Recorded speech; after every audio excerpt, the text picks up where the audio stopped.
Welcome into Redacted on this Taco Tuesday night. I'm Clayton Morris. I'm Natali Morris. And on this show, we seek the truth wherever it takes us. We try to cover the stories the mainstream media largely ignores or cut through the propaganda that is being shoveled at you every day right now by these globalists. We've got a very busy show on this Tuesday that we're going to get to. We're going to talk about whether or not the war in Ukraine has even started yet. I know that sounds crazy to think about. But has Vladimir Putin been waiting, biding his time until these referenda pass before he launches the war? And of course, these globalists are also pushing nuclear tactical weapon strike. So we're going to show you what the NATO side of this actually wants in Ukraine. It's all very disturbing. We're going to get to that tonight. And protests are raging in Iran, dangerous protests. People are being killed. And the Ayatollah says that the West is instigating these protests. Is there any truth to that? What is it they want? We're going to break down this story, what is happening, as well as the context in which it is happening. Chances are you won't see this type of coverage around Iran on CNN. So we're going to dive into that. Very excited to talk about that story. Also, the Nord Stream pipeline latest. Western journalists continue to push the idea that, hey, this was Russia involved in this. But wait until you see how the mainstream media tries to clamp down and silence voices that are telling the truth about Nord Stream pipeline sabotage. Oh, boy. And I have a lot to say in the last block about the mainstream media, how, they clearly have a war agenda. And there's someone who has decided to file a lawsuit against the mainstream media. His name rhymes with rump. So hold on to your butts. Redacted starts right now.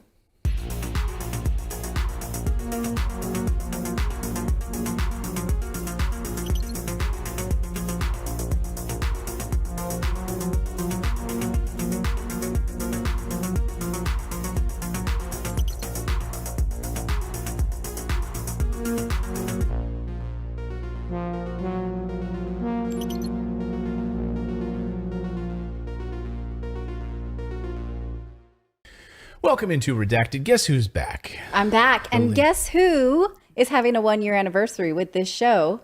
This gal. Really? Oh, yeah, today? 1 year? Is 1 year that I started sitting next to my dear husband here and doing the show together. And boy, have I grown in that 1 year, I want to say. That's a good thing to say, right? I think, I always say on this show, if you are around people who are inflexible, who can't grow in the face of facts, I grow every day. When I'm reading news, I'm like diving deep into facts, and I grow as a person. So the fact that you can say that is very big of you. I mean, look, my worldview has changed because I push myself to research a whole lot more because we owe it to our audience and we owe it to each other if we're going to invest this much time away from our kids. And I'm super, super grateful for it. And I'm glad for the opportunity to have done that. Somebody just recently, a viewer of this show, was watching an old reel of mine that they found on my own channel, like a demo reel. And they're like, someone needs to hire this girl. And I'm like, my husband did. Yeah, I hired her. Somebody did. Last night, Natalie was off because our 10-year-old girl was sick last night. So she was not here last night. And someone said, I hope she wasn't fired or otherwise I'm not watching the show anymore. I'm like, I'm not firing. The labor laws around here prevent that from happening. We do have a daily news. That'd be really awkward. I was going to say, that would be really awkward at dinner time. Right. Really awkward at dinner time. Yeah, Daddy, did you fire Mommy from the show? No, she quit the show, and now we just got to have dinner as a family. Have another bite of that soup, cyanide soup. Yeah. So we do have a daily newsletter that you should all subscribe to. It's totally free. If you go to redacted.inc, that's the website to sign up for it. Redacted.inc, not .com. Just put in your email address, and you'll receive the welcome email. Now, some of you wrote to me this morning saying, hey, I signed up, but I didn't receive the newsletter. There might have been like a software glitch because when people clicked on read in browser, there was some sort of an issue. But don't worry, our team is working on it. So you can read the newsletter in about 5 to 10 minutes over your cup of coffee first thing in the morning. We have tens of thousands of people who are subscribers to the newsletter. So thank you to all of you who are daily subscribers to the Redacted newsletter. All right, we've got a lot to get to. If you do subscribe to the channel, though, like if you're watching right now live with us, your name will pop up here on the big board. So if you subscribe during the live show or anytime, it'll pop right up here on the big screen. Sometimes we just come up here and watch it during the day when we're not broadcasting because we love getting to know who you are. All right, let's get to our top story, which is the war in Ukraine. And I want to start with a question, sort of a thought question for you, which is, I'd like to propose the idea here that perhaps the war in Ukraine hasn't even started yet. Think about that for a minute. Like we've been told, of course, the past 7 to 8 months since February, when this war or invasion of the Donbass region actually started, that's the real start of the war. But what if it hasn't started at all? I'm just going to let it hang out there for a second. Let it hang out there like a dangling participle.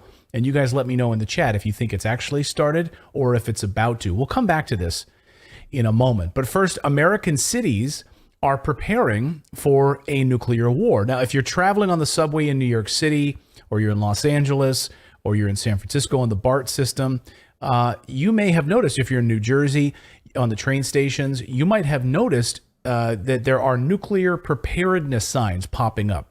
So take a look at this on your screen, what this says here. Radiation emergencies, what should you do? Get inside. Now, this was all over Reddit yesterday. People were like, I can't believe these are popping up all over the place. Philip, I know how much you love Reddit. I don't know if you saw this on Reddit yesterday, but I did not. I actually didn't do as much Redditing as usual yesterday. So. See? And you feel, and you sound happier, to be honest with you. I'm so much happier. So this is what you would have seen on Reddit yesterday. Get inside is the first little picture. Stay inside is the second picture. And I love that they've got in this little picture there's a picture of a guy with a dog too. Like, get inside, stay inside. And third is stay tuned. Like, stay tuned to the radio or your favorite television station for the very latest. That's a very confusing graphic. I was like, what is that? It's a guy just watching TV like a drone, like just sitting there with its back. Oh, that's a person? That's a person listening to a radio, just like with their back to us at the very bottom of the screen. That's a terrible graphic. I thought it was a spray bottle in a temple. At a temple. Yeah. So, of course, this is all a lie. We would be wiped off the map. You wouldn't be able to stay inside, right? You wouldn't be able to stay inside and be tuned to the radio. There'd be no radio at all. There'd be no television stations. It would all be wiped away, especially if this happened in like the New York City metro area. Of course. It would be destroyed. It's the same. Of course, it's the same lie they told us in the 1950s, right? The ridiculous duck and cover advertisements. Remember this? He did what we all must learn to do. You and you and you and you duck and cover. Yeah, that'll help you, right? That'll help you. Sammy the turtle or whatever his name is, duck and cover. So what happens though if you get covered in radiation, right? And from the nuclear bomb, you're inside now, sitting with your dog, listening to the radio, covered in radiation. Just have mommy wipe off some of the radiation with some soap, right? Watch. You know how bad sunburn can feel.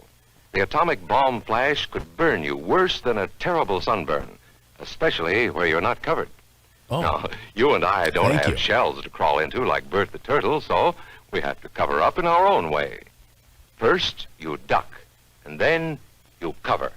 And Yeah, very that'll save us all. tightly, you cover the back of your neck and That'll your face. save us all. Duck and cover. Yeah, that'll save us all. So NATO is really excited about launching a nuclear war. You might have seen this all weekend. It's continuing to unfold. And since our show last night, it's gotten even worse. They want to keep pushing the idea that Putin is about to launch nuclear weapons. These drum beats have gotten louder since our last night's show. And just look at what the Western press is saying this morning. Russian nuclear sub disappears armed with doomsday weapon. So, of course, NATO wants Putin to use some sort of tactical nuclear weapon. It will give them all the excuse they need to launch a full-scale attack of Russia. And here's another news report. It says experts. Here's more proof of that. This article says, if Putin uses nukes, U.S. could wipe out Russian forces in Ukraine. Oh, so you want this to happen, basically. Here's an expert saying this. We want this to happen. The expert cited in the article actually says this. Also acknowledged, he says, that such a direct U.S. or NATO military strike against the Russian military, even in response to the Russian use of tactical nuclear weapons on the battlefield, could spiral out of control. That's not what you want to hear from experts. That we will not be able to control this once the whatever is out of the barn. But also it's obvious. Yes, of course. It would spiral out of control. So Yes. You want Putin to launch a tactical nuclear weapon in Ukraine so that then that's just one little nuclear bomb. It's contained. And now we have a full scale NATO invasion or just destruction of Russia. Like, that's what you want to have happen. And nobody else would launch any nuclear weapons after that. It would just be this little like test. Here you go. That's not going to happen. Of course it would spiral out of control. Retired general and former Pentagon official tells CNN the U.S. should consider launching a nuclear strike on Russia. Listen to this. Crazy. CNN has learned that the U.S. is developing contingency plans for possible Russian escalation in its war in Ukraine, including the potential use of tactical nuclear weapons. Also, the possibility of what one source described as a nuclear display. That would be something short of a nuclear strike, including the possibility of a military strike on the Zaporizhzhia nuclear power plant. So this shows how serious. First of all, we'll go on a second here. So they're going. So let's just be clear: an area that Putin now controls, they would strike on it with a nuclear attack on the nuclear power plant. Do two nukes cancel each other out? Like, this is the kind of Western garbage. This is CNN. Like, this is CNN ridiculousness. The U.S. is taking these Russian nuclear threats. They've been developing contingency plans for some time. I wonder, can you describe what such contingency plans might involve? Well, I think, first of all, there's the public face of all of this, which is how we communicate to Russia what we're prepared to do, what we're not prepared to do. My personal view is I think we ought to be deliberately vague on what we are prepared to do.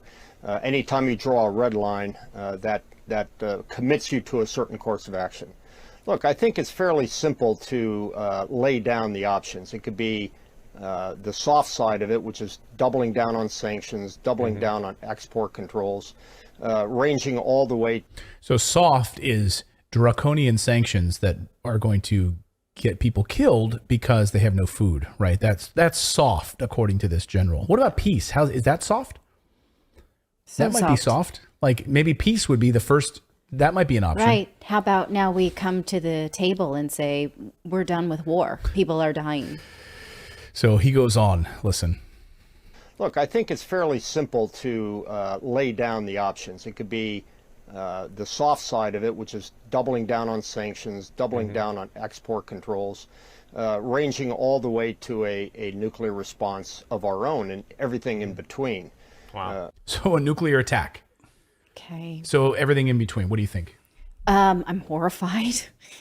I'm just thinking of like, oh, okay, what does this mean for the rest of us? Because it's wherever it might be, we'll have fallout for everybody. And up to this point, it's really infuriating to see these anchors kind of saying, oh, well, that might happen over there. I'll be okay over here. And I feel comfortable then not putting anything on the air that will promote peace, and just sort of fear mongering and ratcheting this up and falling in line. We're going to talk in the last segment later about how the media has no problems promoting war because it just feels like it hasn't touched them and it feels very elitist. Yeah. And him especially, like Jim Sciota or whatever, like he's all friends with the intelligence state. He's constantly parroting things from the intelligence community. Like, they tell him what to say and he puts it right on CNN. He continues to do that. He's friends with all of these guys. They all know him personally. So to put this nuclear fallout scenario in context for a minute, just think about this. Atmospheric scientist Brian Toon has been studying atmospheric nuclear weapons and how this would all unfold for 39 years, so he's an expert. And he explains it this way. He says that, the Enola Gay, of course, there it is, that carried one atomic bomb, had the power of 15,000 tons of TNT. And when it dropped the bomb on Hiroshima, Japan, 100,000 people died. Now, just to give some example, we have these Trident missiles now, that the UK has and others. And of course, one of these Trident nuclear missiles with one of these bombs, if it hit a population center like Philadelphia or Sacramento, would kill 500,000 people. It has enough power to kill everything within an 8-kilometer radius. This is the smallest of the small. So we're talking like tactical, mobile nuclear weapons on board a submarine, on a nuclear submarine, right? So we're just using like the small example here. So again, scientist Brian Kuhn describes how this small attack would work on land. Let's say this hits Baltimore, Maryland as an example, for instance, my dad's hometown. Here is an example, and he explains this. So in this orange circle, there's a shockwave so powerful that it knocks down concrete buildings and kills everyone within that zone. In the red circle, then there's radiation that's released from the atomic bomb as it fissions. Then the radiation would kill 50 to 90% of the people in Baltimore over the next few weeks. Then in the green circle, buildings would collapse. The shockwave continues out with enough power to knock down residential buildings. And then in this yellow circle, 6 miles in diameter, there's a blast of light so bright, if your skin was exposed, you get third-degree burns, which can be fatal. So remember back to that video we saw? Mm-hmm. Like, oh, Billy has a little sunburn. Yeah, there's no sunscreen that's going to... Sorry, Mommy's not going to be able to wipe that away with some sun oil and take care of it for you. And finally, a global nuclear war would leave 400 million people dead, and it would be 10 times the size of World War II. So again, these sort of New Jersey signs that people are saying wouldn't be enough to stop any of this. I mean, forget about wear a mask. It's like wear a nuclear radiation suit. Yeah. That's where we're heading. My sister-in-law was telling me that her kids go to school in Pennsylvania, and she was saying that, these bulletproof backpacks have sold out because these are just a sign of the times. These are the things that people want to buy. And now I'm thinking, okay, do I need bulletproof backpacks and then also radiation backpacks? That something can be like a poncho pulled over the kids. These are the way that we have to think nowadays. It's just human nature to have these thoughts that seem to me, when they run through my head, crazy. Well, we have to think, we also have to think not ridiculously about this because, like a radiation poncho is not going to stop this. Right. It's somebody making money off of this, and it's not going to work. People will die. So right now might be a really good time for peace talks. Just an idea. I'm going to throw that out there. If leaders that be would be amenable to such things. Oh, they're not. Which they do not seem to be at all. So the thought experiment I asked you a few minutes ago, I asked you whether or not the war in Ukraine has even started yet. As we talked about last night here on the show, ex-CIA analyst Larry Johnson, whom we featured on the show, says that Putin has yet to even start the offensive against Ukraine. Okay. I mean... It feels like already too many people had died, but go on. So if you read Western media, Russia is losing and Ukraine's counteroffensive is working, right? So, maybe Putin's about to lose. And now that the Washington Post says that Ukraine has taken past the city of Lyman towards Luhansk, that things are going Ukraine's way. Here's the front page of the Washington Post this afternoon. Refuting annexation, Ukrainian forces push on from Lyman towards Luhansk. And then it goes into this article and explains. I'm just going to read from this first 2 paragraphs here. The Ukrainian soldiers waved, hooted, and raised their fists in triumph as they drove out of the strategic eastern city of Lyman on Monday, riding M113 armored personnel vehicles provided by Western countries. They passed 8 corpses of enemy Russian soldiers who died trying to run from a Ukrainian counteroffensive that swept through the area and is still going, putting the lie to President Putin's annexation claims. Like, that's how the Washington Post starts off this piece. It goes on to say... There's so many things that need qualification there that assume that you are...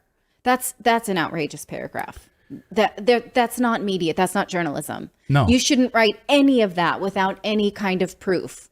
They're loaded. That's not journalism. Well, then you might actually, now we have video that proves that this is a lie anyway. But anyway, I want to continue this paragraph. The bodies were bloated. Some had mouths open as if still wearing an expression of shock. At the moment the Ukrainian troops were driving by, the dead Russians were being unceremoniously placed into black bags. Now, bear in mind, the Washington Post doesn't have a reporter there. So where are they getting this information? They're getting it from Ukrainian officials. But the truth is, we actually have the video that the Washington Post was referring to.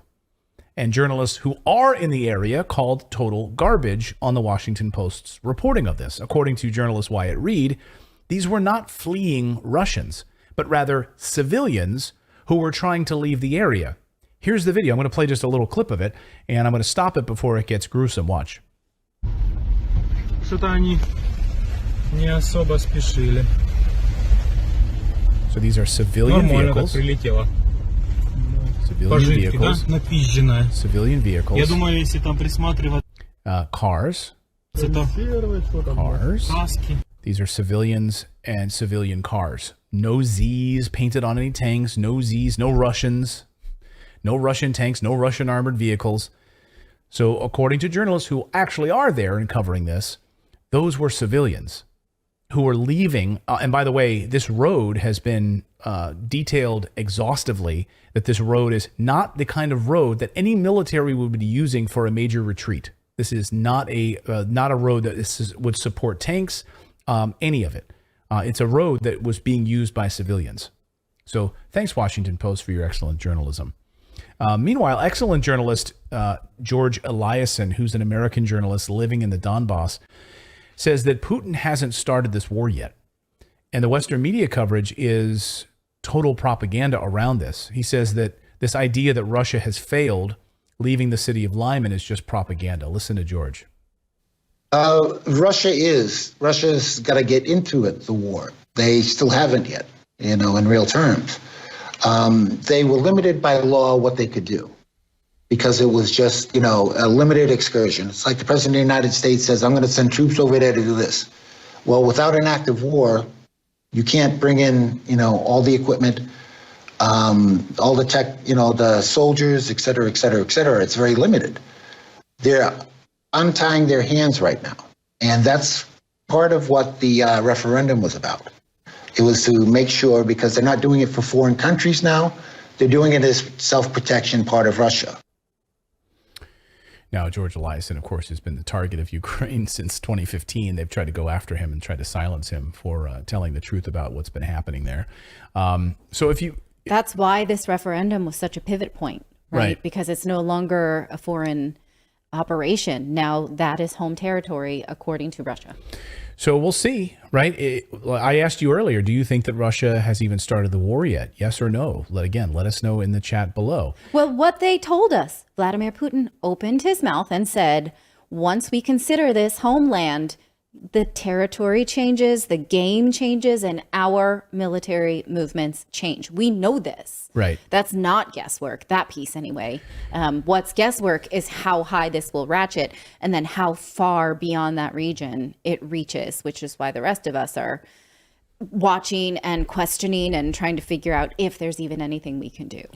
So if you're Ukraine right now, and you're NATO, now would be a good time to actually have some peace talks, don't you think? I think so. I've been saying that for a long time. Well, Elon Musk thinks that. Remember Elon Musk at the start of the war in Ukraine sent Starlink dishes, those satellite dishes, his internet service that would be available for people of Ukraine. Everyone said, wow, amazing what the Tesla owner, humanitarian guy, he's doing right now. So he's issued a peace proposal to end this war, and he was absolutely destroyed by Ukrainian Twitter yesterday for suggesting peace. And not just Twitter. I mean, Ukrainian administrative officials, heads of state. Yes, diplomats told him to go F himself. Right. So what was so provoking? So here was his tweet yesterday. Elon Musk, of all people, has this 4-point plan. Redo the referendum under UN supervision. So do the elections over again. Russia leaves if that is, and they will then, if that's the will of the people, then Russia will leave and it will just be Ukrainian. And the people will decide. But what he doesn't say is if it is the will of the people, Ukraine knock it off, right? And I wish that he had spelled that out, but Twitter character guidelines. So it seems like it's really kind of like a pro-Ukrainian tweet out of the gate, right? Then he goes on to say, Crimea stays Russia, as it has been since the year 1783 until Khrushchev's mistake, where he basically handed it over. Again, they don't like that. Yeah, they don't like that. They also don't like that he mentions water supply would stay to Crimea would be assured. Nope, they don't want to do that. And then Ukraine remains neutral, doesn't join NATO, stays a neutral country. Right? Seems like fairly reasonable. I have some problems with it, but at the end of the day, it's a peace offering, right? That's the idea. It is. That's where peace offerings begin, at places both sides don't like, and then you work towards the middle. Yes, it is at the very least very rational. and pro-peace and anti-people dying any further. And he says, by the way, this is highly likely to become the outcome in the end anyway. Just a question of how many die before then, he says. Yeah. And he says that it's possible, albeit unlikely, outcome from this conflict is a nuclear war. So either this is going to be the outcome, which is what Noam Chomsky told us would basically happen, right? Ukraine would be wiped off the map and sort of, or they come to some sort of a settlement agreement. Yeah. So what's the choice at this stage? So he also put up a poll in his tweet, Elon Musk did, asking people his thoughts on this. Do you agree with this? Like, do you like this? Look how many people said no. 60% said no. Over 2.5 million people voted that they didn't like this. 40% said yes. So what is 60% of people don't know is that the West is using Ukraine as a proxy battlefield. Yes. They don't care at all about Ukraine, and they will use it to the last Ukrainian dies. We know that that's the case. So Volodymyr Zelensky, the president of Ukraine, then tweeted in response to this. Here was his tweet. Which Elon Musk do you like more? The one who supports Ukraine or the one who supports Russia? 2.1 million votes. And overwhelmingly, they like the Elon Musk who supports Ukraine. That is incredibly obnoxious. Because he is not pro-Russia in this tweet. He's only pro-peace, right? And so they continue to whittle it down to anything that is critical is pro-Russia, if you are at all pro-peace. Now, he took a lot of flack for this, and then he furthered up this tweet with a response saying, "You're assuming I wish to be popular. I don't care. I don't care what people think of me for saying this. I do care that millions of people may die needlessly for an essentially identical outcome." What he says is basically Russia has more than 3 times the population of Ukraine. So victory for Ukraine is unlikely in a total war. If you care about the people of Ukraine, seek peace right now. Right. I mean, to me, I know you can get into the nuance of whether these pieces of it are pro-Ukraine or not, but at the end of the day, it's either life or death. Like that to me is right? It's either you live or you don't. But for the people who respond to this or write these headlines, it's life or death for other people. Right. So you can easily just like click buttons and write headlines. But if it were life or death for the people that you lived around or you cared about, it would be very different. Well, the Western media, we know how the Western media responded to this because the billionaires that run the Western media companies, Bloomberg, CNBC, Forbes, The Hill, etc., all pushed this same narrative almost immediately. Just read these headlines. Elon Musk sets off uproar in Ukraine by tweeting his peace plan. CNBC, Elon Musk infuriates Ukraine with a Twitter poll on how the Russia war should end. Elon Musk slammed for Russia-friendly proposal to end the war in Ukraine. Ukraine diplomat says Musk peace proposal F off.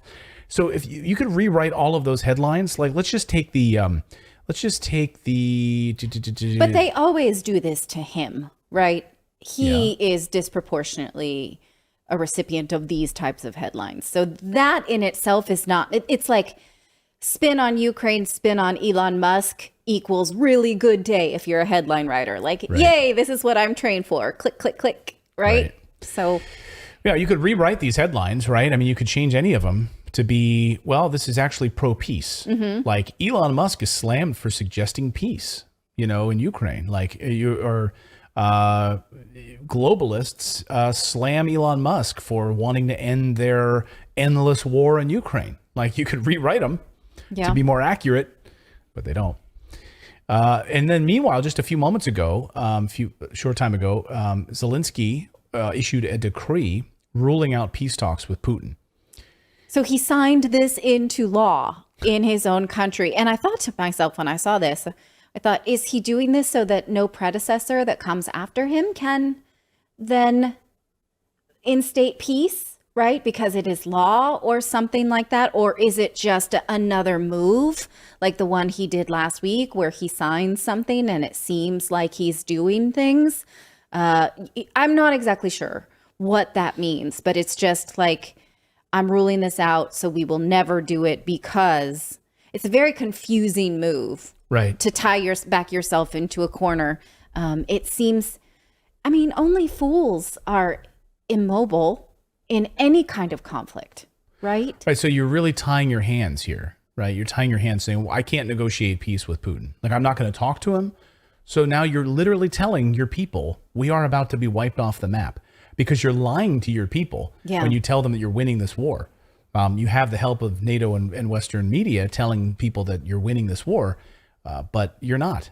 And it's going to be deadly. And millions of people could end up dying as a result of it. So, because they've been, and maybe they're hoping their pins and hoping their dreams on this idea of joining NATO, right? And we saw that the other day, of course, them trying to do this little dog and pony show NATO application. NATO apparently has been routinely lying to Ukraine, according to new reports this morning, about NATO membership. Former U.S. ambassador to Russia, Michael Anthony McFaul, admitted during a panel discussion, well, you got to watch this, let the cat out of the bag on Ukraine joining NATO. He says Washington has been lying to Ukraine about its NATO bid since 2021. Watch. In 2021, we kept reiterating that Ukraine was going to join. We kept saying that over and over again. So our diplomats are lying? Yes.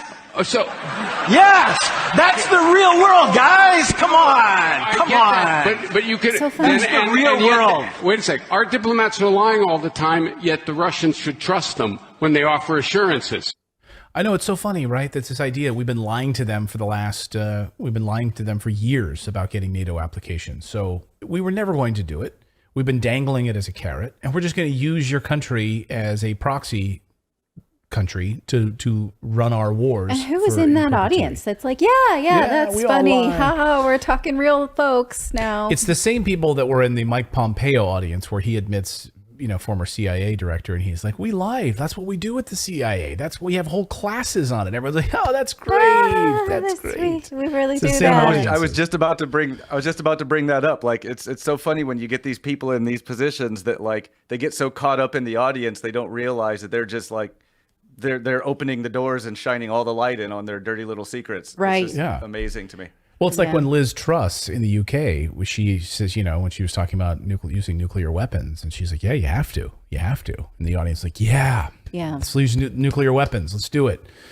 These people are crazy. All right, well, let us know your thoughts on this in the chat below. We've got more news to get to here on your Tuesday. We're going to talk about protests in Iran. What is the real story here? I think it'll blow your mind, so you're going to want to stick around for that. We're also going to talk about the Nord Stream pipeline latest and the media propaganda, and we're going to talk about Ukraine's media coverage, all of that and more. But first, I'm going to talk about Iran. Yes, we are going to talk about the protests in Iran, is how I say it, because dozens of people have been killed and hurt in the weeks since this began. And like most things, the media wants you to reduce this story to a simple narrative. And we here want to parse out the nuance, because it's impossible to not talk about what is happening and the context in which it is happening. Both things must be discussed together, and we are going to do this. Now, the media says a woman was killed by Iranian police. They are evil. Women are standing up to this regime. This is the real heroic story. A lot of that is true, right? But it necessitates context. So let's back up and talk about what's happening. The protests revolve around Islamic rules, particularly for women. They began after a 22-year-old woman named Mahsa Amini died in police custody after she was arrested for wearing improper clothing. Originally, the media was reporting that it had to do with the hijab, but most recent reports are that it was because her pants were too tight. She was in Tehran with her family on a visit, but she is not from that city, so she was less familiar with the rules when police took her into custody. Even though she and her brother asked for leniency when they were stopped by police, they said, "We're not from here. We didn't know, please don't take her in." But they took her in anyway. Now, reports began circulating that she was beaten to her death while she was in custody, and she died after going into a coma a few days later. And that is what sparked these protests in the days after her funeral. But then the Iranian government released this video showing the moment that she collapsed. So we are going to show it to you. I will talk over it because it has, it's in Farsi, and I'm going to assume you don't speak that. So let's go ahead and play it. So you see her walking into... I'm sorry about that. You see her walking into the station and then looking where to sit, and she sits for a while. Now, again, the reporting that she had been beaten previously to this is interesting because her body language doesn't necessarily show distress. She certainly does seem exasperated by the ordeal. She doesn't exactly know, is someone going to call me up? What's going to happen? And she comes to talk to this person. And when you watch, she gestures to her pants. So she's saying, like, look, the pants are, is this really a problem? What's going on here? The woman just sort of brushes her off, and then you will see her collapse in just a minute.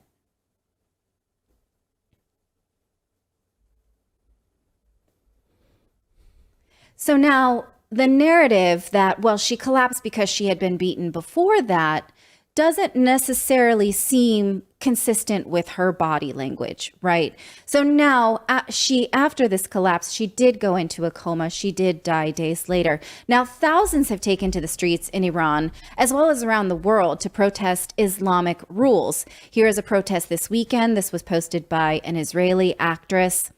And so this is obviously a protest that has meaning to people because she had, in many's mind, she had no business being swooped up by police for just wearing those pants, right? And then there is this narrative of whether or not she was mistreated while she was in custody, which the Iranian government refutes. Iranian Supreme Leader Ali Khamenei accused the United States, though, and Israel of stoking these protests. Here is what he said on Monday. He said, I explicitly say that these riots and this insecurity were designed by the U.S. and the occupying fake Zionist regime and those who are paid by them. Now, maybe that's true, but this is clearly not why protesters came. People are coming out in the street to protest Islamic law that dictates what a woman can wear, right? But the U.S. has been caught stirring unrest in Iran in recent weeks. So, of course, if you say that this is a protest stoked by Western powers, people accuse you of minimizing the movement. I don't want to do that.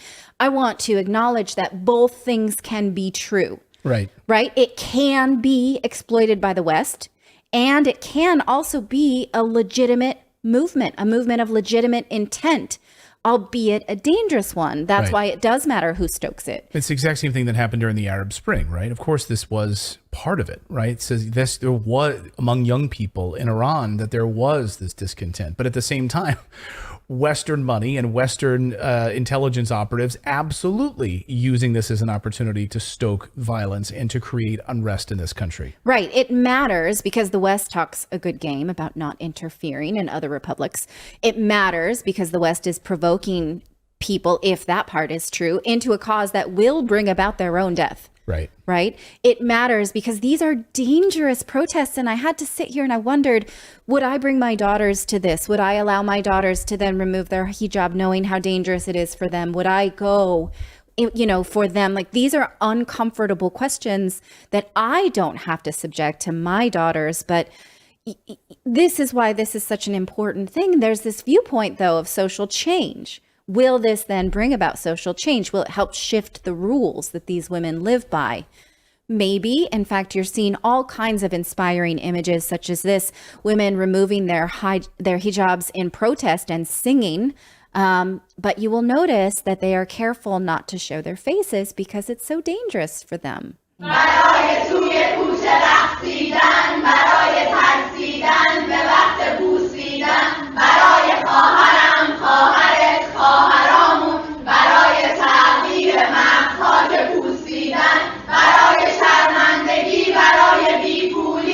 So what you're hearing here is these women singing. These are college students and high school students, and they're singing a song that was written for this movement. Now, the Ayatollah has backed his security forces in their efforts to contain the protests, which means that this could and will get increasingly deadly. For both sides, Iranian security forces are saying that they have reported deaths too. But of course, so have the protesters. The exact numbers are really hard to pin down because this is a continuing story. This protest is being stoked by local universities, and they say they are not going to stop until the laws change for them. And women are sort of acting as if the laws have changed and getting arrested now for having breakfast without their hijab and other violations of what is currently Islamic law. So I think it's worth asking, why then would the Ayatollah accuse the US and Israel of instigating? Well, Israel is Iran's biggest enemy and the US best friend. So what is bad for Iran is good for those two, right? Of course. Now, President Biden released his own statement on Monday. I'm going to show it to you. It's interesting because he's saying we gravely have concerns about this. We don't like it. This is not right. Iran's regime has denied fundamental freedoms. All the words, right? The word salad, freedoms, not right. All of that, violence, coercion. It's interesting, though, what they say they're going to do about it. So I want you to just remember this. The United States is making it easier for Iranians to access the internet, including through facilitating greater access to secure outside platforms and services. Okay, let's talk about what the United States is doing with the internet to Iran.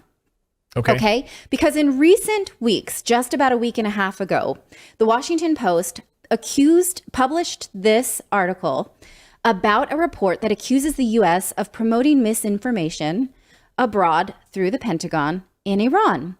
It says that social media companies, specifically Facebook and Twitter, have identified fake accounts that were literally run by the U.S. military. Facebook and Twitter both removed the accounts in violation of their own rules. So all of this, the Pentagon wants to help counter misinformation BS. Right. As we suspected, it's exactly the opposite. The Pentagon is guilty of perpetuating information warfare. These were bots and troll accounts managed by CENTCOM, or Central Command, which manages all U.S. military actions in West Asia, North Africa, South and Central Asia. The information from the report came from a company called Graphica and Stanford Internet Observatory. These organizations were contracted by Facebook and Twitter after both companies found all of these overlapping sets of accounts and removed them, and then referred this to a research firm to verify that this was in fact government led. And it turns out that it is. In fact, the Pentagon has actually acknowledged that they do this, and their official position is, yeah, we're going to look into it. Colin Kahl, who is the Undersecretary of Defense, says that he's calling for a full accounting of these operations by next month. So helpful. Thanks. But of course we know they're doing this, right? This is, and the fact that the Washington Post called this out is kind of a rare moment for Western media. Yes, but it got shockingly low amount of coverage for what it is, right? And I'm going to show you more about because this is crazy behavior. Well, I think about the sliding scale we have, right? When Edward Snowden breaks the story, we get this information from The Guardian, and Glenn Greenwald reports on Edward Snowden and the NSA whistleblowing story, and we find out that the NSA is tapping phones and spying on Americans. Then shortly before the war breaks out in Ukraine, we learn that the CIA has been actively spying on Americans, right? Where did that story go? It just disappeared into the ether. Now we have a story like this that's like, it's almost no coverage, but this is what American taxpayers are funding this operation. Let me create a new Twitter account and start some shit somewhere in the world. Right? Okay. So here's what they found specifically about Iran, which is a main target of this CENTCOM mission. It says that this section discusses the 21 Twitter accounts, 2 Facebook pages, 5 Facebook profiles, 6 Instagram accounts that formed the covert campaign focused on Iranian audiences. These assets had names in Persian, and those that posted content mainly did so in Persian about Iran. The Twitter accounts posted primarily between November 2020 through March 2022, and the Facebook pages and Instagram accounts posted primarily through June of 2022. There were no visible posts for the Facebook profile. So that is a lot of work, right? That they are deciding to just like create these accounts and stir the pot. Well, here is one such post from the government's own. This is from the United States government, right? Put this post up. From their own fake account. Yes. And it is specifically, it says that social media is the only way. So what they're saying is that the internet is the only way Iranians can access the free world, and it is the main enemy of the Iranian regime, right? Therefore, the regime uses all of its efforts to censor and filter the internet. So, you better be happy you have the internet. It is your only path to freedom. Didn't we just see President Biden saying we'd like to make sure you've got more internet? We need to make sure the Iranians have more internet. And we're doing this with it, right? In the meantime, right. These accounts also rang in on women's rights regarding Islamic dress, right? It says from the report that they focused on women's rights through most prominently on Facebook and Instagram, and they compared Iranian women's opportunities abroad with those in Iran, and they noted that little has changed for women in Iran over time, specifically as it relates to the hijab. Here are two examples of that. This one right here, it compares the experience of Iranian women abroad, such as working as astronauts, with Iranian women in Iran seemingly beaten, right? Mm-hmm. Here's another one. It shows that Iranian women, before the Islamic Revolution, were sort of dressed in Western garb, and now they are forced to wear this, right? Okay, this may be legitimate points, but it's the U.S. government posting these things, right? Posting propaganda, anonymously or not anonymously, like undercover through false pretenses. Right. The report says that Iran has been the major target for these ops. They say they centered in 3 nations and regions: Iran, Afghanistan, and Arabic-speaking Middle East groups comprising Iraqi and Saudi subgroups, some of which contain a few accounts associated with Syria, Kuwait, and Yemen. We will link you to the report below, because it is just such bizarre behavior, and it is exactly the thing that the U.S. has been screaming that Russia does. Right. Yeah, this is the thing, of course, they tell us that Russia is doing, planting bot accounts, affecting our elections by putting in disinformation campaigns.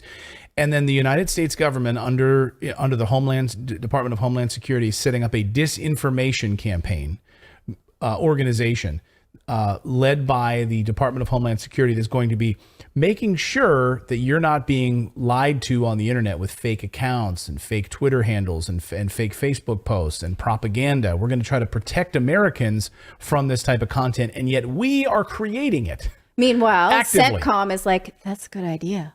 Yeah. I guess we should be doing that. And they are doing that. So doesn't it feel strange to consider that the government has admitted to running fake social media accounts about women's rights in Iran at just days before a legitimate unrest breaks out, right? So to bring this back to the current protests, of course the Ayatollah has reason to suspect that the U.S. has instigated trouble. They have been doing that. But the protesters, again, have their own reasons legitimately to protest too. Who would want to live in fear of wearing the wrong thing, right? So this is a tricky question. Is the West helping or hurting, right? Because the West doesn't have a good track record of helping when it comes to this, right? And so the question then is, should we just leave it to Iran to work this out on their own? That's an uncomfortable question, right? Yeah, should we let a sovereign country work through their own growth on their own, with their own customs and culture? So a legitimate answer would be, well, obviously they haven't, right? These women have to dress like this. So maybe they do need some outside help, right? But do they need this kind of outside help, which is illegitimizing a country for alternative motives, right? And so again, I want to acknowledge that this is a tough one, but we cannot ignore what is happening legitimately and what is the context that is legitimately happening within. Well, I mean, also you have to understand the United States and Israel want the total destruction of Iran. I mean, that's without a doubt. We see proxy wars being set up in Azerbaijan, right? We see funneling of weapons to fight and to try to foment discontent there against Iranians that are in Turkey. So again, this is continuous, it's unending, and all you need to do is look at where the money flows and what sort of operations are being carried out. Look at Stuxnet, for instance, right? The United States, working with Israel, launches Stuxnet, launches one of the worst cyber attacks in world history, right? Shut down their nuclear power plants, shut down the enrichment of uranium, shut down their reactor cores, shut down their entire computer systems, right? As they were trying to enrich uranium, and it was pinpointed right back to Stuxnet, right back to Washington, Right. and of course Obama had to apologize for it. So the Western influence undeniably has malintent for this region, right? Which is why I don't feel like a statement from President Biden on this violent crackdown, it rings hollow. I do feel like it rings hollow. But that absolutely still means that you can hope for this region freedom for women to wear what they want with impunity. So both things can be true. Let us know what you think about this in the chat below. We've got more news to get to here on the show. We're going to talk about Nord Stream and kind of an unbelievable moment yesterday in mainstream media as it relates to the propaganda around the Nord Stream pipeline terror attack. We're also going to talk about 60 Minutes featuring the wife, the first lady of Vladimir Zelensky. And the first ladies that they do not feature as well. Yes. But first, we're going to tell you about our friends over at Ghost Bed. There is nothing better than getting a great night's sleep, and sleeping on a mattress that's designed for your particular sleeping style can really help. That's why we are excited to tell you about our partnership with Ghost Bed. It is a family-owned business that's been designing mattresses and other sleep products for over 2 decades. They know that sleep is personal and mattress shopping can be overwhelming. Ghost Bed takes the guesswork out of the equation with their online mattress quiz. After a few questions about your lifestyle and sleeping style, they'll recommend the right Ghost Bed mattress for you. You'll get a 101 night sleep free trial and free returns for added peace of mind. And shipping is fast and free. Plus, all Ghost Bed mattresses are proudly made in the USA, and they are, just like they say, ghostly. It's luxurious. In fact, even my mom just got one. They're so popular in our family. For a limited time, our listeners can get 30% off Ghost Bed mattresses plus 2 luxury pillows, or get 40% off when you bundle a mattress with their award-winning adjustable base. Use promo code REDACTED at ghostbed.com/redacted to take advantage of this offer. That's ghostbed.com/redacted with promo code REDACTED. And thanks to all of you for joining us tonight and subscribing to the channel. I see you. I appreciate you. Thank you so much. Thanks to all of our new subscribers here. If you subscribe to the channel, your name will pop right up here on the big board. Let us know in the chat where you're joining us from. It's water break time. Hope everyone is doing well. I'm a little parched today. Yeah. Same. It's that lack I'm of... a little over. You're a little over-parched? I'm a little over caffeinated. No, I'm a little over caffeinated. I had a later coffee than usual, so that's why. If you notice like just weird random button pushes, it's because I'm wired. I'm ready to go. All right. I was hoping that you would ring in on that last story on Iranian bots, but okay. He's too busy pressing buttons. Remind us not to have Philip in charge of pressing nuclear buttons. Okay. Keep him Yeah, away. you don't want that. All Keep right. him away from well, that. feel free to ring in on the next one. If you got, Sure. smoke them if you got them.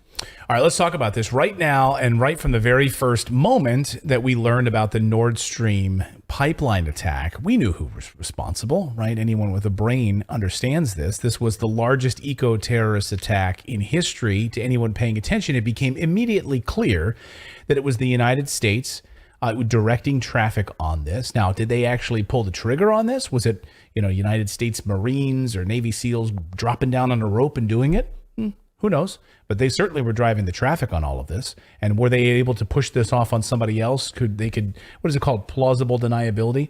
Where they could say, we just, we gave the okay, but we didn't see it happen. So there's some people out there. We have some people out there that can, take care of this. We have plausible deniability. Mm-hmm. And that's why, you saw President Biden and others just basically sloughing this off, not answering the question.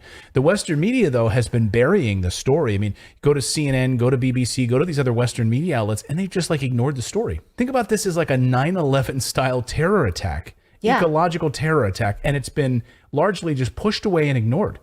Or the BP oil spill, right? Yeah. It is on par with that ecologically. And we had a camera set up on the BP oil spill, and every day you saw that camera. Remember the bubbling in the Gulf oil? Like it was like nonstop. Oh, I remember. Right. And coverage of the Deepwater Horizon oil spill and BP, like every day, right? Although there's the joke, I think it's from Morrissey, the singer, that you know, if like the rest of the world just kind of fell away tomorrow, it wouldn't even make the 6 o'clock news in America, because it's like, that's happening there. Who cares? Europeans will be cold. We're okay. Yeah, they're okay over there in Kansas. That's fine. Well, like I said, the Western media has been ignoring this story. It's not a front page story on any of the Western media websites, but the truth will come out. And eventually we will hear from the Biden administration on who ordered this attack. We will find this out eventually. Maybe not this year, maybe next year. But Jeffrey Sachs he's an economics professor at Columbia. Very smart guy. You might remember us featuring Jeffrey here on the show a number of months ago. Of course, he was calling out the creation of COVID, saying where it came from, right from a lab in Wuhan, talking specifically about the biolabs. He has been really a contrarian voice, and Bloomberg knows this. Like, they've had him on from time to time, and he's said some contrarian things that doesn't get big play in the mainstream media. And yesterday, though, was really a stunning moment on Bloomberg's morning show called Surveillance with like Lisa Abramowitz and Tom Keene. Anyway, Tom Keene is the guy in the bow tie. He's the older gentleman. And Jeffrey Sachs was on talking about what's going on in Ukraine and what's happened with the Nord Stream pipeline. I want you to watch this like unbelievable exchange. Watch. They raise rates on the front end. Well, Europe is in a very, very sharp economic downturn. The sharp decline of output and living standards also shows up as a rise of prices. But the main fact is that the European economy is getting hammered by the sudden cutoff of energy. And now, to make it definitive, the destruction of the Nord Stream pipeline, which I would bet was a U.S. action, perhaps U.S. and Poland. This is Jeff, we got to stop there. That's quite a statement as well. Why do you feel that was a U.S. action? What evidence do you have of that? Well, first of all, there's direct radar evidence that U.S. helicopters, military helicopters that are normally based in Gdansk, were circling over this area. We also had the threats from the United States earlier in this year that one way or another, we are going to end Nord Stream. We also have a remarkable statement by Secretary Blinken last Friday in a press conference. He says, this is also a tremendous opportunity. It's a strange way to talk if you're worried about. Just listen to them try to cut him off. Like, oh my God, beep, beep, beep. He's going afoul of the mainstream narrative. Like Tom tried to cut him off. And now Lisa Abramowitz is trying to cut him off. Like, his oh my God. face was hilarious when the news anchor responds in a negative way. He went, yeah, I said that. Oh, I said that? I'm going to get in trouble here, get a little spanking? Sorry, but I was always going to say that. So listen to Lisa now try to cut him off. Watch. To piracy on international infrastructure of vital significance. So I know this runs counter to our narrative. You're not allowed to say these things in the West. But the fact of the matter is, all over the world, when I talk to people, they think the U.S. did it. Just to tell you. And by the way, even reporters on our papers that are involved tell me privately, yeah, well, of course, but it doesn't show up in our media. Professor, I don't want to get into tit for tat about what did or did not happen with Nord Stream, because I don't have the. Yeah, because you know what, we don't want to cover that story. I don't want to get in tit for tat, and I also don't want evidence. Right. We can't have that. So let's just speed this segment up and cut you off. And by the way, now, if you go to Bloomberg's website to try to find this segment, you can't find it. So this is Bloomberg's website. Do a search for Jeffrey Sachs. The latest result is from February of 2022, the day after right around the day that I think the war broke out. So you can't find this segment. They've censored this segment. I mean, think of all the things that the media is perfectly willing to speculate upon. But this, come on. Yeah, we can't do this. No. And we're going to hide this result. Well, I absolutely love that they're like, so what are your thoughts on the Nord Stream pipeline? And he's like, well, this is my thoughts. So I don't want to get into the tit for tat. Like, well, then why did you ask? Right. Like, you brought it up. I mean, we had this big discussion about 9/11, like who was responsible, like who should then we make pay for what they did to us, right? Yeah. This is one of the major pipelines that's delivering natural gas to Europe. People will freeze, and again, this is, you see students in the Czech Republic yesterday morning. This video is unbelievable. The students in Czech Republic wearing blankets because they're not turning on the heat. So all of these students are just huddled in blankets in classrooms. Like that's what's happening, guys. So again, he talked about President Biden specifically making this threat back in the early part of the year. Listen to President Biden say it. Let me answer the first question first. If Russia invades, that means tanks or troops crossing the border of Ukraine again. Then there will be no longer a Nord Stream 2. We will bring an end to it. Yeah, we will bring an end to it, right? He goes on and on about that. The same thing has happened with Victoria Nuland, we featured here on the show. Regime change champion Victoria Nuland, who installed a puppet regime inside Ukraine and who told Europe to go F itself, is the same person who said we would take it out. Remember this? With regard to Nord Stream 2, we continue to have very strong and clear conversations with our German allies, and I want to be clear with you today. If Russia invades Ukraine, one way or another, Nord Stream 2 will not move forward. I love her smile too, like she's like, it will not move forward. She reminds me of like Dolores Umbridge from Harry Potter. Then you have Antony Blinken, of course, who Jeffrey Sachs was referring to, and Secretary of State Antony Blinken deflecting the question, dodging the question about who attacked the Nord Stream pipeline, and instead of turning it right around to the sort of Klaus Schwab World Economic Forum Great Reset play, which is, this is a great opportunity for the world. We should not miss this opportunity. Listen. Ultimately, this is also a tremendous opportunity. It's a tremendous opportunity to once and for all remove the dependence on Russian energy, and thus to take away from Vladimir Putin the weaponization of energy as a means of advancing his imperial designs. Yeah, so it's an amazing opportunity. And then we actually last night we had U.S. Energy Secretary Jennifer Granholm like piling on and agreeing with Antony Blinken about this is an amazing opportunity. So this is the White House line now. You heard it from Karine Jean-Pierre, who's the White House press spokesperson. You've heard it now from Antony Blinken. You're hearing it from Jennifer Granholm. They're all speaking from the same script, which is this is an amazing energy opportunity for us to move towards this great reset agenda, which is to get you off of fossil fuels. We should use this. We should use it. We created the problem. We should use it. Listen to Jennifer Granholm. I think Russia has proven itself to be an unreliable energy partner. It used to be reliable. No more. No country wants to take the risk of putting a significant amount of its energy demand to Russia's supply.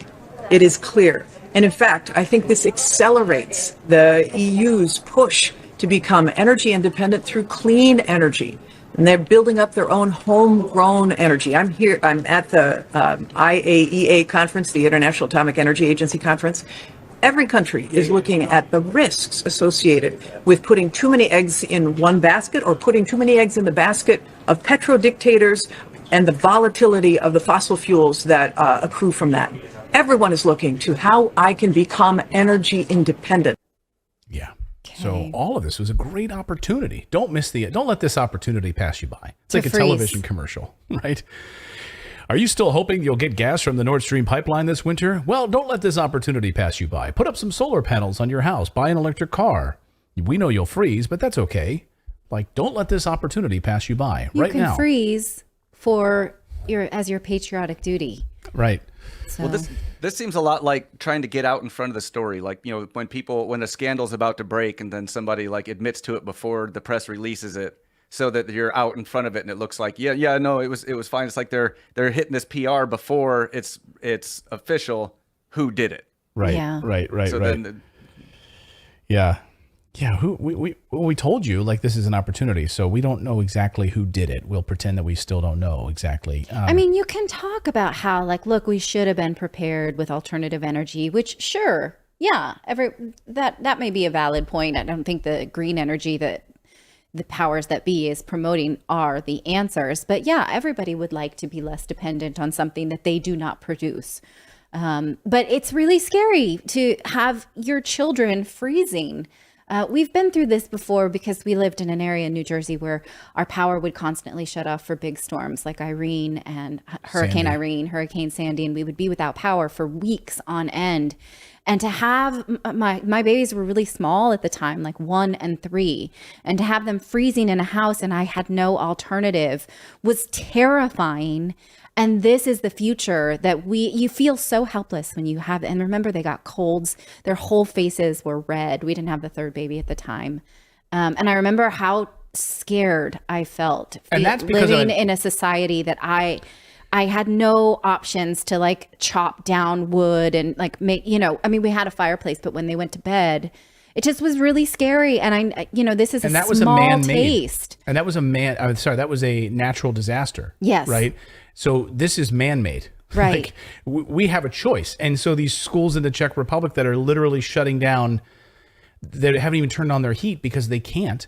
So they're just giving out blankets to their students. Like what? I mean, okay, that's what we're doing. And that's not even the worst of it. We're just starting to get cold. Like that's not even the worst of it. It feels awful. And I know that we are collectively going to feel this way. And politicians feel like this was an acceptable thing to do. Somebody felt like, taking this resource out of people's hands was acceptable.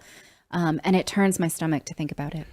Let us know your thoughts on this in the chat below. We've got more news to get to. We're going to talk about the media fawning over Ukraine in a moment. But first, I'd like to tell you how you can get up to 15 free stocks valued at $32,000 right now. Yeah, yesterday we saw the Dow actually surging, which is good news. But even if you're not really playing the stock market right now, at least you can get 15 free stocks just for opening your account and then making your initial deposit. So I started my account with like $100 and I was able to get my free stocks. And this is the account that I use for all of my commodities trading. When I want to buy different commodities, this is what I use. I use my my Moomoo stocks or my Moomoo account.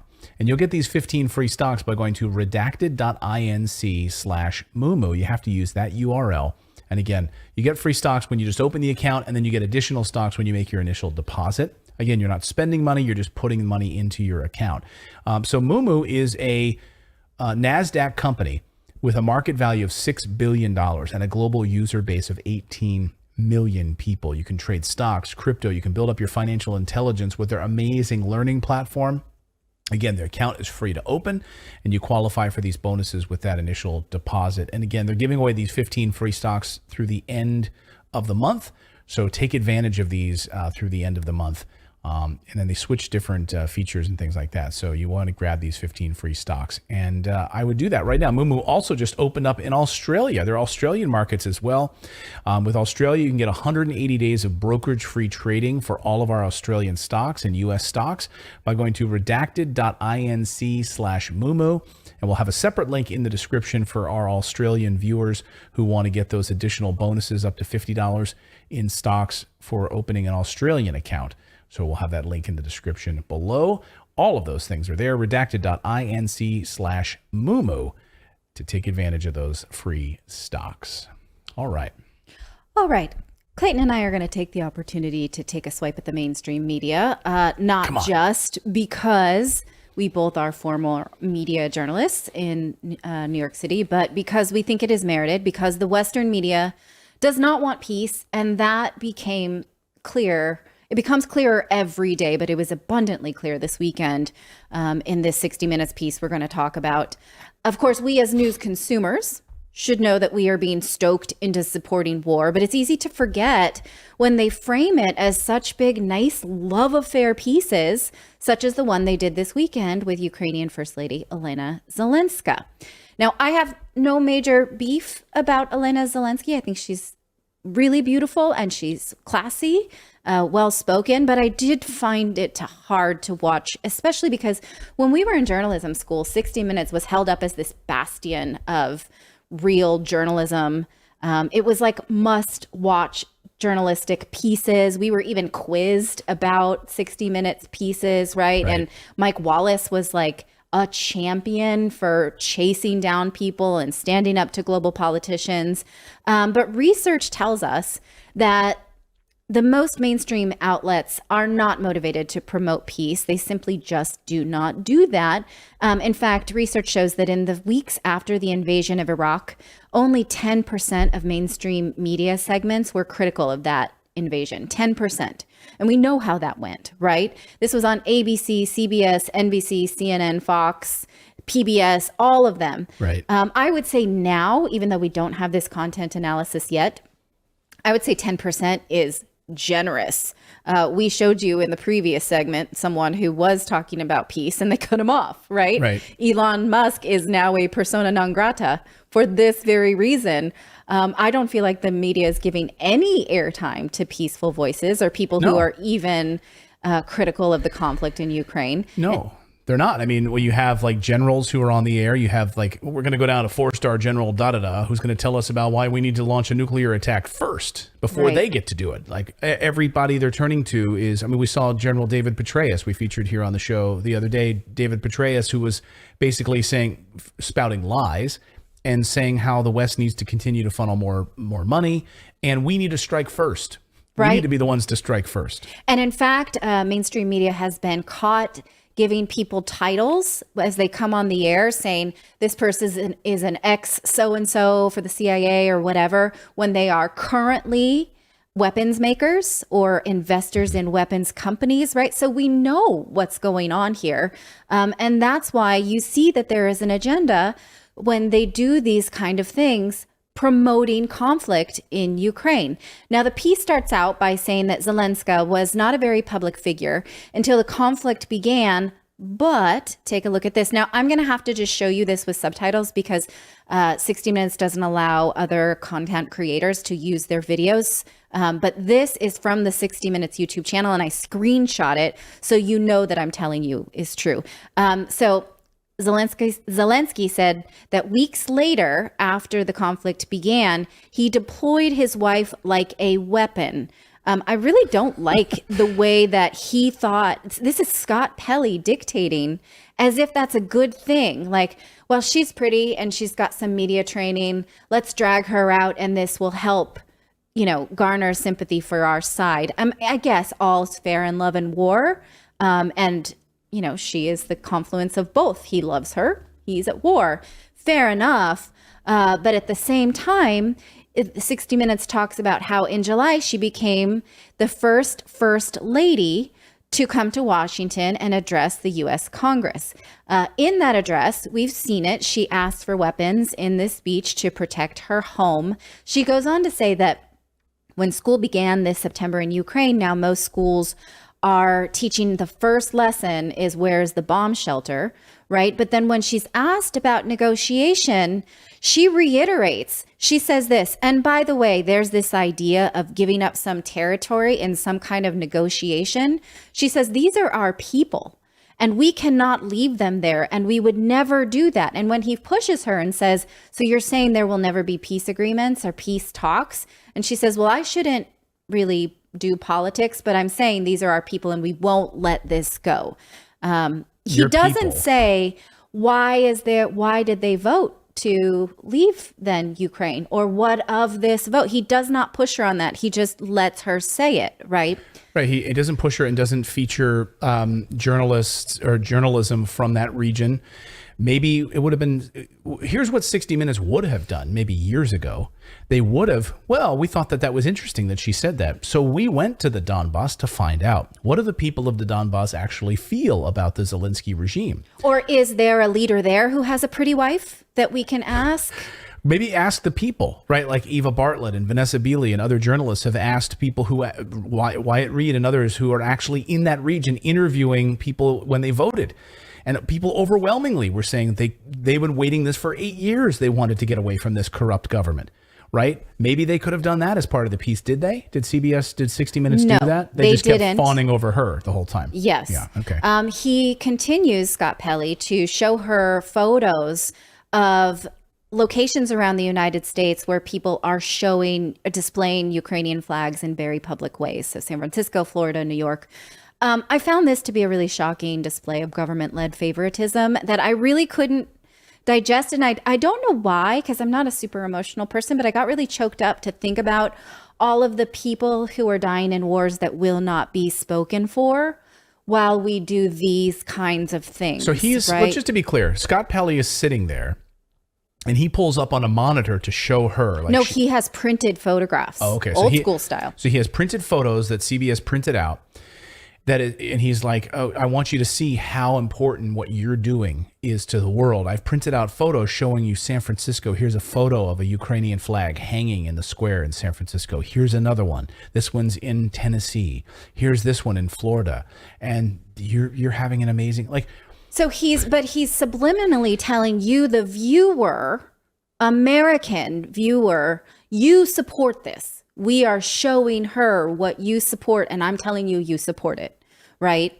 Right. So, and to your point, well, why didn't, maybe next week Scott will do a separate piece where he goes and meets with, other world leaders and shows the support that the United States has, which runs contrary to the Western media narratives about those countries, right? Maybe he goes to Armenia next and he shows how Americans support Armenia against the Azerbaijani genocide. Or goes to Yemen or Somalia, or these are the people. Americans are putting up Somali flags because of American aggression. I tried to go around with my iPhone and snap some Somali flags in grocery stores, and crickets, and they weren't any. In fact, neither 60 Minutes nor Congress have welcomed first ladies from other war-torn places. This is not the first or the bloodiest conflict in recent history. In fact, in graduate school, I read a study that showed that 60 Minutes had increased its percentage of celebrity profiles since the 1990s. Like, it used to be maybe one per season, and then it started to be like one per month. And that continues to happen, right? This Zelensky piece could be considered just as much a celebrity piece as a political event story. Right. This is like a Barbara Walters interview. Like, that's what it reminds me of. Yes. Like Barbara Walters special, like where I'm going to interview Sylvester Stallone and the First Lady of Ukraine. I did find an archive of 60 Minutes segments since the show began in 1968, and I did not find any other pieces on First Ladies from war-torn countries that could help promote an understanding. So how about we introduce you to a few? This I want to introduce you to is Asma al-Assad. She is the wife of Bashar al-Assad. She is Syrian, but she was born and raised in London, and she had a career in investment banking. She is, in my opinion, this is very subjective, every bit as beautiful as Elena Zelenska. She and her husband have 3 children.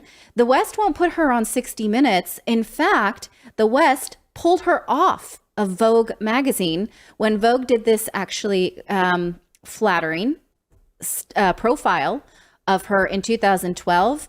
It was pulled from shelves because at the time the West was trying to justify its invasion of Syria and sell us a bill of goods about the Assad regime.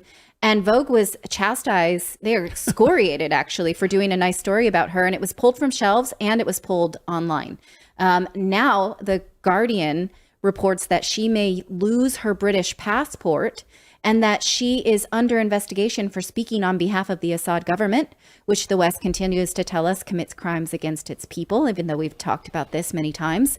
You can see the difference here, right? Between her and Elena Zelenska is that the West wants to take down Assad in order to take Syria's oil, but the West wants to prop up Zelensky in order to use his country as a launchpad. So punish one pretty wife and promote the other, right? I love the double standards. Yeah, exactly that. So in any of the countries where we are trying to foment regime change, we won't feature the First Lady. But even in places where, for instance, the West is supporting conflict in Ethiopia from the prime minister there, right? So here's another example of a First Lady they could put on 60 Minutes. Her name is Zinash Tayashu.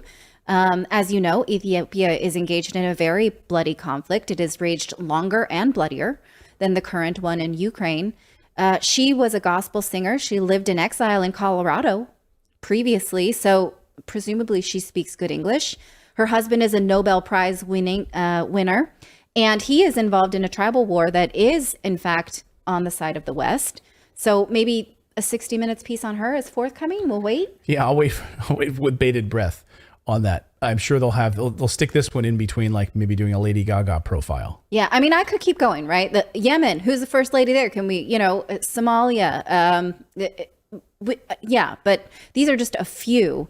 That's fascinating. So, but that Vogue piece was really fab because remember, the reason I think that that's interesting is because Vogue did a whole photo shoot with Zelensky and Elena Zelenska, and it was fawning. Like it was the cameras and all of it. And what's her name? The famous photographer came. Annie Leibovitz. I think Annie Leibovitz came, and they took photos, and they had her like in a bunker, and he's wearing his green shirt, and she's looking, and you know, and it was amazing because I didn't even know that there was another photo shoot like this that was totally censored and blocked. Yeah.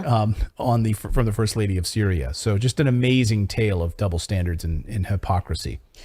All right. So we're going to give you this little teaser. I mentioned at the top of the show that this is my 1 year anniversary of being on this show. And in 1 year, I have learned you don't like it when I do long segments about Trump lawsuit. But this one is a good one. So just hold on. Speaking of the media being garbage, there is someone who agrees with that, and that someone is Donald J. Trump. He filed a lawsuit against CNN on Monday in the U.S. District Court for the Southern District of Florida. You'd think that guy had enough of lawsuits on his hands, but I guess he's got the bandwidth for one more. Bring it on, right? Let it rain. He is seeking $75,000 in compensatory damages from CNN and $475,000 in punitive damages, as well as a trial by jury and all legal fees, because he claims that CNN set out to remove him from office, published false things even when they knew they were false, and continued to do those things. The suit mentions one CNN anchor, not by name, but he says one of them went on the air and said, look what we did. We got Trump out. I'm 100% going to say it. And I 100% believe that if it wasn't for CNN, I don't know that Trump would have got voted out. So now I see in all of the reporting I've seen on this, it's not 100,000, 475,000. It's 475 million is the lawsuit. Okay. Because I was like, why waste your time with 75,000? That's what I thought too. Let me go back. Excuse me if I misquoted. Do you have more to say about this it's on the last page? Oh, you're right. There are 3 zeros that I missed. It is 475 million in punitive damages and 75,000 in compensatory damages. Now, of course, the aim of a media outlet should not be to get any politician out.